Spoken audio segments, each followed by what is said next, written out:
দোয়া করার সময় জায়গাগুলো বুঝে দোয়া করতে হবে যে কখন কিভাবে দোয়া করলে দোয়াগুলো কবুল হবে। প্রথম কথা হচ্ছে দোয়া করার শুরুতে আপনি দরুদ পড়বেন।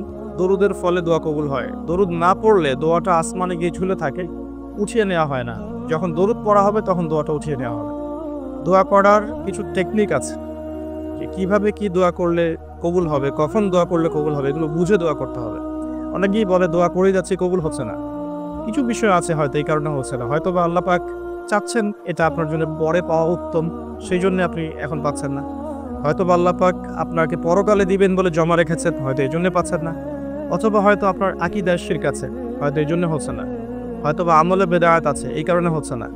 অথবা আপনার রিজিকে কোনো হারাম কিছু আছে, মেবি এই কারণে আপনার দোয়া কবুল হচ্ছে না।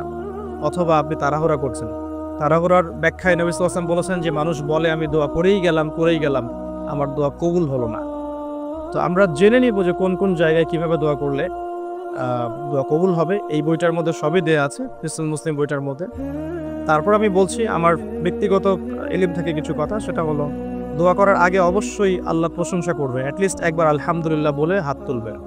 তারপরে আপনি নবী সাল্লাল্লাহু আলাইহি ওয়াসাল্লামের উপরে একবার দরুদ পড়বেন। আগে আগে আল্লাহর প্রশংসা, তারপরে দরুদ। এরপরে আপনি নিজের পাপের ক্ষমা চাবেন আগে। আপনি পাপ করেন বা না করেন, আগে বলবেন রব্বিগফিরলি, আল্লাহ আমাকে মাফ করে দাও। পাপ করেন বা না করেন, এটা সুলাইমান আলাইহিস সালামের সেই দোয়া থেকে আমি শিক্ষা নিয়েছি। সুলাইমান আলাইহিস সালাম যে বিখ্যাত দোয়ায় বলেছিলেন যে আল্লাহ আমাকে এমন মুলক এবং রাজত্ব দান করুন যে মুলক আর রাজত্ব আপনি কাউকে কখনো দেননি। এই দোয়ার শুরুতে তিনি বলেছেন রব্বিগফিরলি, আল্লাহ আমাকে মাফ করুন।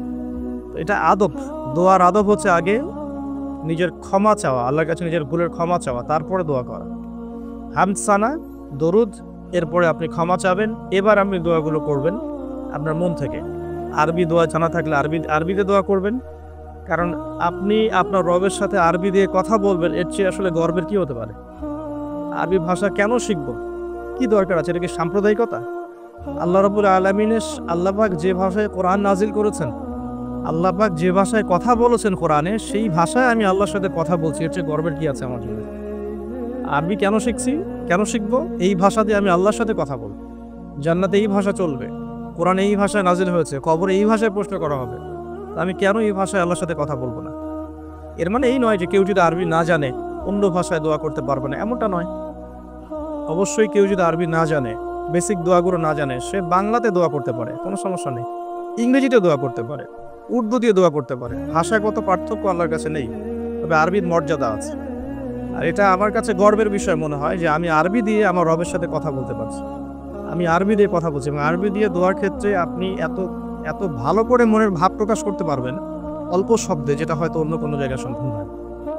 এরপরেও আমি বলবো যে মাতৃভাষায় মানুষের মনের ভাব প্রকাশের ক্ষেত্রে সহজতা আছে। যদি কেউ আরবি না জানেন, সেক্ষেত্রে মাতৃভাষাতেই বেশি বেশি দোয়া করবেন, চলতে ফিরতে দোয়া করবেন। নির্দিষ্ট সময়েই দোয়া করতে হবে এমন নয়। রোজা রেখে সারাটা দিন যখনই আপনার মন চাচ্ছে, মনের মধ্যে একটা কিছু চাহিদা আসছে, আপনি দোয়া করে ফেলবেন। নবী সাল্লাল্লাহু আলাইহি ওয়াসাল্লাম বলেছেন, যদি তোমাদের কারো জুতার ফিতাও ছিঁড়ে যায়, সেজন্য সেই ফিতাটাও আল্লাহর কাছে চেয়ে নেয়। প্রতিটা বিষয় আল্লাহর সাথে শেয়ার করতে হবে। আল্লাহ, আমার চাকরির দরকার, আমার রিজিকের সমস্যা, আমার পারিবারিক সমস্যা, আমার ব্যবসার সমস্যা, আমার ইলম অর্জন করতে চাই, আল্লাহ আমাকে ইলম দান করো। আল্লাহ, আমি শারীরিকভাবে অসুস্থ। বিভিন্ন রকম সমস্যা আমরা জর্জরিত আছে। প্রত্যেক মানুষের কোনো না কোনো সমস্যা আছে। সমস্যা থাক বা না থাক, দোয়া করতেই থাকতে হবে। যে ব্যক্তি সুখের সময় বেশি বেশি দোয়া করে, আল্লাহ পাক দুঃখের সময় তার দোয়া বেশি কবুল করেন, এমনটা হাদিস এসেছে। যে ব্যক্তি সুখের সময় ভালো আছে, এখন আমার ফিজিক্যাল আমি ফিট, এখন আমি আল্লাহ পাকের অসীম নিয়ামতের মধ্যে আছি, বাড়ি গাড়ি, টাকা কড়ি, আত্মীয় স্বজন, স্ত্রী সন্তান সবই আছে, আমার কোনো কিছুর অভাব নাই। এরকম সুখের সময় যে ব্যক্তি বেশি বেশি দোয়া করবে, ইস্তেগফার করবে, ক্ষমা চাবে, আল্লাহ পাক দুঃখের সময় সেই বান্দার পাশে থাকবেন ইনশাআল্লাহ। আর সবচেয়ে বড় দুঃখের দিন তো কিয়ামতের দিন। আল্লাহ পাক সেদিন ইনশাআল্লাহ আমাদের সাথে থাকবেন ইনশাআল্লাহ তাআলা। দোয়ার আগে এই আদবগুলো মেনটেন করবেন।